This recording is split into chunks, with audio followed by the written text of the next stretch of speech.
جب حضرت ابراہیم علیہ السلام آپ ملک شام ارض مقدسہ میں پہنچے تو آپ کی اولاد نہیں تھی۔ رب کی بارگاہ میں دعا مانگی، رب ہب لی من الصالحین، اے میرے رب مجھے صالح اولاد عطا فرما، مطلب ایسی اولاد عطا فرما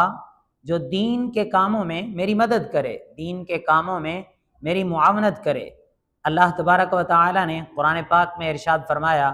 فبشرناہ بغلام حلیم، ہم نے حضرت ابراہیم علیہ السلام کو ایک بردبار بیٹے کی خوشخبری عطا فرمائی۔ اس آیت مبارکہ میں بظاہر تو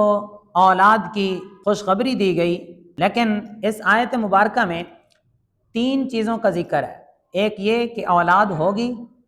دوسری یہ کہ بیٹا ہوگا اور بلوغت کی عمر کو پہنچے گا، اور تیسری یہ کہ وہ حلیم ہوگا، فبشرناہ بغلام حلیم۔ یہاں سے پتہ چلا کہ رب تعالیٰ کی بارگاہ میں نیک اولاد کی دعا مانگنی چاہیے، ایسی اولاد جو دین کے کاموں میں بندے کی معاونت کرے، دین کے کاموں میں بھی ساتھ ساتھ چلے۔ حضرت ابراہیم علیہ السلام کو جب اللہ تبارک و تعالیٰ نے حضرت اسماعیل علیہ السلام عطا فرمائے تو پھر جب بیٹا باپ کے ساتھ چلنے پھرنے کے قابل ہوا، مطلب 13 سال یا 12 سال کی عمر کو پہنچا، تو اللہ رب العزت نے قرآن میں اس کا ذکر فرمایا، ایک حکم دیا، فلما بلغ معه السعی قال یا بنی انی اری فی المنام انی اذبحک فانظر ماذا تری۔ اللہ نے ارشاد فرمایا کہ جب وہ اپنے باپ کے ساتھ چلنے پھرنے کے قابل ہوا تو حضرت ابراہیم علیہ السلام نے ایک خواب دیکھا کہ جس میں وہ اپنے بیٹے کو ذبح کر رہے ہیں۔ پھر حضرت ابراہیم علیہ السلام سمجھ گئے کہ یہ اللہ تبارک و تعالیٰ کی طرف سے حکم ہے بیٹے کو ذبح کرنے کا، تو آپ نے اپنے بیٹے سے پوچھا۔ اب باپ اور بیٹے کی اس گفتگو کو، اس مکالمے کو اللہ تبارک و تعالیٰ نے قرآن میں اس طرح بیان فرمایا، قال یا بنی انی اری فی المنام، اے میرے بیٹے میں نے دیکھا ہے کہ میں تجھے خواب میں ذبح کر رہا ہوں، فانظر ماذا تری،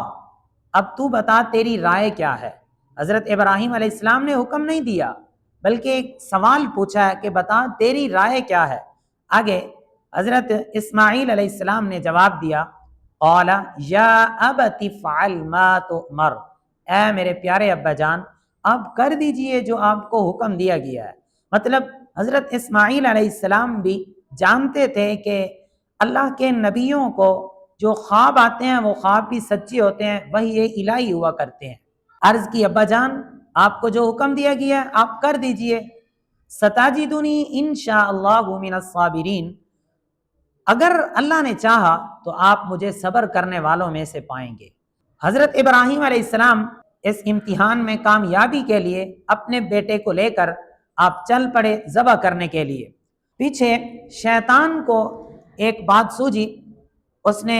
حضرت ابراہیم علیہ السلام کو اتنی بڑی قربانی سے، اتنے بڑے امتحان میں کامیابی سے روکنا چاہا، تو وہ سب سے پہلے حضرت ہاجرہ سلام اللہ علیہا آپ کے پاس پہنچا، جا کر کہنے لگا کہ آپ کے شوہر آپ کے بیٹے کو ذبح کرنے کے لیے لے کے جا رہے ہیں۔ انہوں نے کہا بھلا کوئی باپ بھی اپنے بیٹے کو ذبح کرتا ہے؟ انہوں نے کہا نہیں، ان کو رب کا حکم ہے۔ تو ارشاد فرمایا حضرت اسماعیل علیہ السلام کی امی جان نے فرمایا اگر رب کا حکم ہے تو میں رب کی رضا پہ راضی ہوں۔ پھر یہاں سے شیطان کا کچھ نہ بنا، حضرت اسماعیل علیہ السلام کے پاس پہنچا اور جا کر کہنے لگا کہ آپ کا والد آپ کو ذبح کرنے کے لیے لے کے جا رہا ہے۔ حضرت اسماعیل علیہ السلام نے فرمایا کہ بھلا کوئی باپ بھی اپنے بیٹے کو ذبح کرتا ہے؟ تو کہا رب کا حکم ہے۔ حضرت اسماعیل علیہ السلام نے فرمایا اگر رب کا حکم ہے تو میں رب کی رضا پہ راضی ہوں، میں رب کے حکم کے لیے تیار ہوں۔ یہاں سے بھی شیطان کا کچھ نہ بنا، حضرت ابراہیم علیہ السلام کے پاس پہنچا اور کہنے لگا آپ نے جو خواب دیکھا ہو شاید کہ یہ کوئی وسوسہ ہو، آپ ایسا نہ کریں، روکنا چاہا اس نے۔ تو حضرت ابراہیم علیہ السلام نے دیکھا کہ یہ شیطان ہے، آپ نے کنکریاں اٹھائیں، اس کو مارا تو وہ شیطان بھاگ گیا، کچھ نہ بن سکا شیطان کا۔ پتہ چلا کہ کچھ لوگ ایسے بھی ہوتے ہیں جو اللہ تبارک و تعالیٰ کے حکم سے روکتے ہیں، دین سے دور کرنا چاہتے ہیں، یہ شیطانی صفت لوگ ہوتے ہیں، یہ بظاہر انسان لگتے ہیں، اندر سے شیطان ہوتے ہیں۔ بہرحال جب حضرت اسماعیل علیہ السلام کو لے کر حضرت ابراہیم علیہ السلام وادی مینا میں پہنچے، اب وہاں پر باپ اور بیٹے کی پھر گفتگو کا سلسلہ جاری ہوا۔ حضرت اسماعیل علیہ السلام نے اپنے باپ سے عرض کی، ابا جان آپ جب مجھے ذبح کرنے لگیں گے تو آپ میرے پاؤں کو مجھے اچھی طرح باندھ دینا، تاکہ جب چھری چلے تو میں کہیں حرکت نہ کروں، اگر کہیں میں نے حرکت کی تو اللہ تبارک و تعالیٰ کا حکم پورا کرنے میں دیر نہ ہو جائے، آپ کے کپڑوں پر کہیں میرا خون نہ لگ جائے، تو آپ اپنے کپڑوں کو بچا کے رکھیے گا، اور ارشاد فرمایا کہ کہیں اگر خون لگ گیا تو آپ گھر واپس لوٹ کر جائیں گے، میری امی جان میرے خون کو لگے ہوئے آپ کے کپڑوں پر دیکھے گی تو کہیں پریشان نہ ہو جائے۔ یہ حضرت اسماعیل علیہ السلام اپنے باپ سے یہ گفتگو فرما رہے ہیں، گفتگو کر رہے ہیں، تو ارشاد فرمایا کہ جب آپ مجھے چھری چلانے لگیں گے تو چھری کو پہلے تیز کر لیجئے، تاکہ اللہ تبارک و تعالیٰ کا حکم جلدی پورا ہو جائے اور میری تکلیف بھی کم ہو اور رب کی بارگاہ میں قربان بھی ہو جاؤں۔ یہاں سے مسئلہ ہے کہ جب قربانی کرتے وقت چھری جانور کو ذبح کرنے سے پہلے تیز کر لینی چاہیے، تاکہ چھری کہیں تیز نہ ہو تو جانور کو تکلیف ہوگی۔ جانور کے سامنے بھی چھری تیز نہیں کرنی چاہیے، کہ حضور علیہ الصلوۃ والسلام نے ایک آدمی کو دیکھا کہ وہ بکری کو لٹا کر اس کے سامنے چھری تیز کر رہا تھا، حضور علیہ الصلوۃ والسلام نے ارشاد فرمایا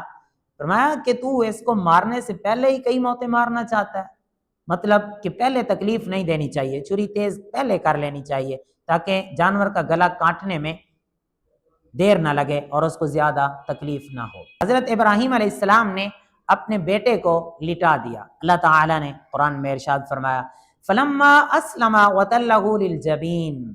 پس ان دونوں نے اپنے رب کے سامنے سر جھکا دیا۔ وتلہ للجبین، حضرت ابراہیم علیہ السلام نے اپنے بیٹے کو پیشانی کے بل لٹا دیا۔ حضرت اسماعیل علیہ السلام نے کہا ابا جان مجھے پیشانی کے بل لٹا دینا، تاکہ کہیں ایسا نہ ہو کہ میرے چہرے پر آپ کی نظر پڑے، اور باپ ہوتا ہے، کہیں رب کا حکم پورا کرنے میں تاخیر نہ ہو جائے، آپ کا دل موم ہو جائے، تو اس لیے پیشانی کے بل لٹایا۔ اللہ تبارک و تعالی نے بھی اسی کو بیان فرمایا فلما اسلم وتلہ للجبین، بس حضرت ابراہیم علیہ السلام نے اپنے بیٹے کو جب پیشانی کے بل لٹا دیا، چھری چلائی چھری نہ چلی، جب حضرت ابراہیم علیہ السلام بار بار چھری چلاتے رہے تو نہ چلی، اللہ تبارک و تعالی نے ارشاد فرمایا قد صدقت الرؤیا، اے ابراہیم تو نے وہ خواب سچ کر دکھایا۔ اللہ تعالیٰ نے قرآن میں ارشاد فرمایا وَفَدَيْنَاهُ بِذِبْحٍ عَظِيمٍ، ہم نے ذبح عظیم کے بدلے حضرت اسماعیل علیہ السلام کو بچا لیا۔ حضرت اسماعیل علیہ السلام کو بچا کیوں لیا گیا؟ اس میں علامہ بیضاوی علیہ رحمہ آپ بیان کرتے ہیں کیونکہ حضرت اسماعیل علیہ السلام ہی سے امام الانبیاء، سرکار دو عالم، فخر دو عالم نبی کریم علیہ الصلوۃ والسلام نے تشریف لانا تھا، تو اس لیے حضرت اسماعیل علیہ السلام کو بہت بڑے ذبیحے کے بدلے بچا لیا گیا، تو آپ کی جگہ پر وہ ذبیحہ ذبح کر دیا گیا، وہ ایک مینڈا تھا، جنتی جانور تھا، اس کو ذبح کر دیا گیا، تو حضرت اسماعیل علیہ السلام کو بچا لیا گیا۔ اللہ تبارک و تعالی نے اس طریقے کو، اس حضرت ابراہیم علیہ السلام کی سنت کو قیامت تک کے آنے والے لوگوں میں جاری فرما دیا، یہاں تک کہ حضور علیہ الصلوۃ والسلام سے صحابہ اکرام نے پوچھا کہ ما ہی الاضاحی یا رسول اللہ صلی اللہ تعالی علیہ وسلم، یا رسول اللہ یہ قربانیاں کیا ہیں؟ تو حضور علیہ السلام نے ارشاد فرمایا سنت ابیکم ابراہیم، یہ تمہارے باپ ابراہیم علیہ السلام کی سنت ہے۔ ارشاد فرمایا قربانی کے جانوروں کے ہر بال کے بدلے اللہ تبارک و تعالیٰ تمہیں نیکی عطا فرمائے گا۔ تو قربانی حضرت اسماعیل، حضرت ابراہیم علیہ السلام کی سنت ہے، حضور علیہ الصلوۃ والسلام کی سنت ہے۔ نبی کریم علیہ الصلوۃ والسلام نے ارشاد فرمایا من وجد ساعتن، وہ آدمی جو وسعت رکھتا ہے، فلا یضحی، وہ قربانی نہیں کرتا، تو فلا یقربن مصلانا، وہ ہماری عیدگاہوں کے قریب نہ آئے۔ یہ تھا واقعہ حضرت اسماعیل علیہ السلام کی قربانی کا۔